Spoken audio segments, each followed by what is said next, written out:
Praise the lord. ప్రభు అయిన యేసుక్రీస్తు నామములో మీ అందరికీ వందనాలు. దేవుని వాక్యమును మనము చదువుకుందాము. నిర్గమకాండము 1వ అధ్యాయము 17వ వచనము.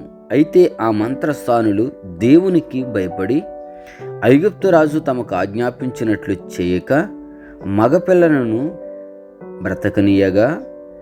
Praise the lord.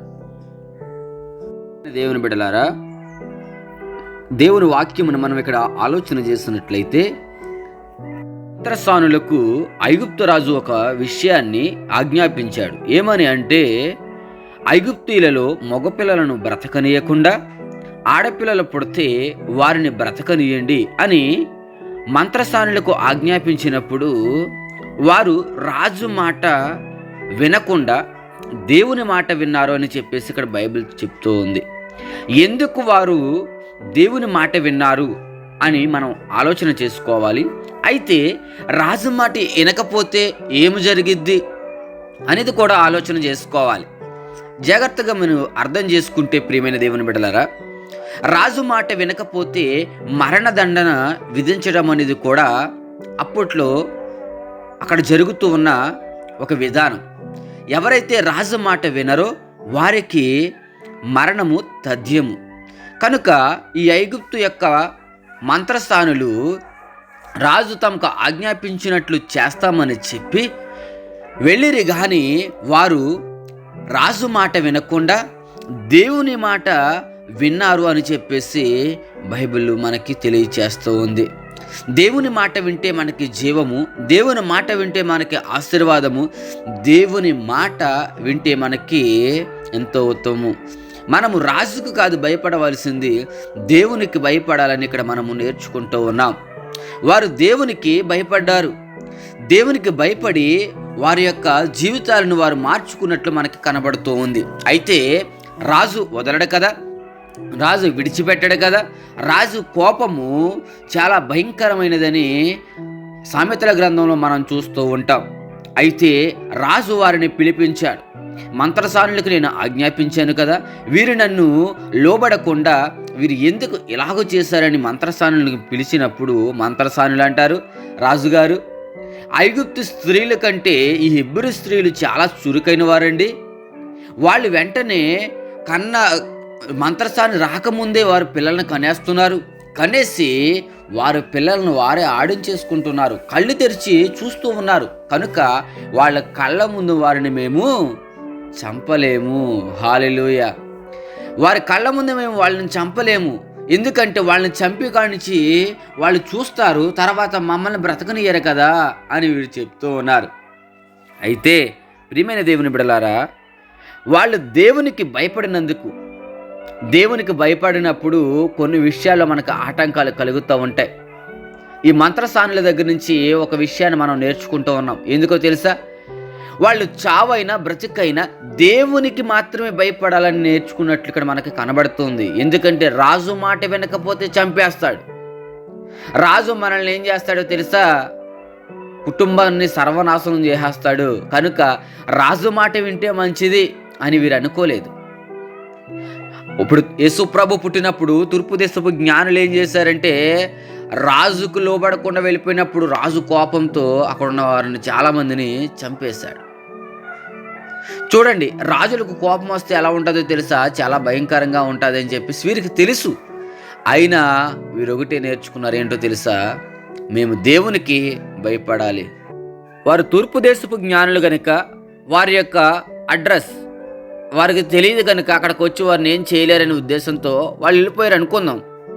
కానీ ఈ మంత్రస్థానులు ఆ యొక్క ఫరో ఎదుటినే తిరగాలి, ఫరో యొక్క ముందే నడుచుకోవాలి.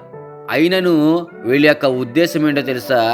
రాజు చంపిన దేవుడు బ్రతికిస్తాడు. హల్లెలూయా. కనుక మనం దేవునికి భయపడితే మంచిది అని వారి ఉద్దేశం కలిగి ఉన్నప్పుడు ఆ పని దేవుడి దృష్టికి యుక్తముగా అనిపించింది. ఎందుకంటే దేవుడికి భయపడిన వారిని దేవుడు హెచ్చిస్తాడు, దేవుడు భయపడిన వారిని దేవుడు ఆశీర్వదిస్తాడు, దేవుడికి భయపడిన వారిని దేవుడు కాపాడుతూ ఉంటాడు.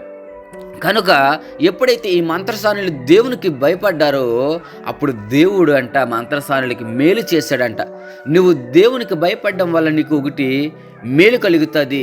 రెండవది ఏం జరుగుతుందో తెలుసా? వంశాభివృద్ధి కలుగజేస్తాడు. వంశాభివృద్ధి అంటే ఈ లోకంలో నువ్వు పొందుకోవలసిన ఆశీర్వాదమును దేవుడు నీకు ఇవ్వడానికి ఇష్టపడుతూ ఉంటాడు. అయితే దేవునికి నువ్వు భయపడడం వల్ల ఈ రెండు విషయాలు పొందుకుంటూ ఉన్నావని తప్పనిసరిగా నీకు తెలియచేస్తూ ఉన్నాను ప్రియమైన దేవుని బిడ్డలారా. అయితే ఈరోజు మనం దేవునికి భయపడుతూ ఉన్నామా? ఒక విషయాన్ని ఆలోచన చేయండి. అయితే అబ్రహాము దేవునికి భయపడ్డాడు. మనకి 22వ అధ్యాయంలో కనబడుతూ ఉంటుంది. ఆదికాండం 22వ అధ్యాయంలో అబ్రహాము దేవుడికి భయపడ్డావు, ఈ విషయంలో నువ్వు నాకు భయపడుతున్నావని నేను చూస్తూ ఉన్నాను కనుక నీకు నీ బిడ్డను తిరిగిస్తున్నాను. అంత మాత్రమే కాకుండా నీ ద్వారా భూమిలో ఉన్న సమస్త వంశములు ఆశీర్వదింపబడతాయి అని ఆశీర్వదించాడు. చూడండి ప్రియమైన దేవుని బిడ్డలారా, దేవుడు ఏదైతే వాగ్దానం చేశాడో ఆ వాగ్దానము దేవుడు నెరవేర్చాడు. ఎందుకు ఆ వాగ్దానము నెరవేర్చడానికి కారకుడు అయ్యాడంటే అబ్రహాము దేవునికి భయపడుతూ ఉన్నాడు.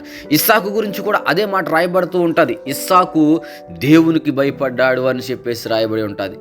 ఎవరైతే దేవునికి భయపడి దేవునికి మాటకు విధేయత కలిగి నడుచుకుంటుంటారో వారందరికీ దేవుడు ఏం చేస్తాడు తెలుసా? ఆశీర్వదిస్తాడు, వారందరినీ హెచ్చిస్తాడు.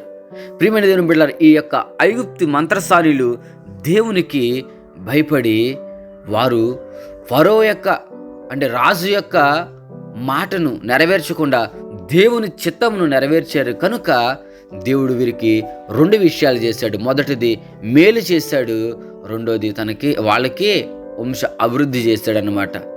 ఈరోజు ఎంతమంది అయితే దేవుని మాటను వింటూ ఉన్నారు? నిజమే, నీ మాట కాకుండా నీ యొక్క ఉద్దేశము కాకుండా దేవుని ఉద్దేశమును ఎవరైతే నెరవేరుస్తూ ఉన్నారో వారందరిని దేవుడు ఇహమందును పరమందును ఆశీర్వదించి మేలులతో దీవిస్తాడని మీ అందరికీ తెలియచేస్తున్న మాటలు ముగిస్తున్నాను. ప్రార్థన చేసుకుందాం. పరిశుద్ధుడా నీకే స్తోత్రములు. నిజమే ప్రభువా, నీ బిడ్డల గురించి ప్రార్థన చేస్తూ ఉన్నాం. ఎంతమంది అయితే నీకు భయపడి ప్రభువా నీ చిత్తమును నెరవేరుస్తూ ఉన్నారో, ఎంతమంది అయితే నీకు లోబడి జీవిస్తూ ఉన్నారో వారందరినీ నాయన అబ్రహామును ఆశీర్వదించినట్లుగా, ఐగుప్తు మంత్రస్థానులను ఆశీర్వదించినట్లుగా నీ బిడ్డలను ఆశీర్వదించండి, మేలులతో నింపండి. వారికి కావలసిన ప్రతి ఒక్క ఈవును ప్రభువా మీరు అనుగ్రహించండి.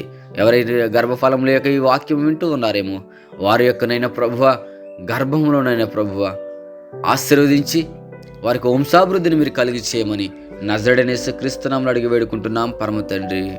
Amen. God bless you all.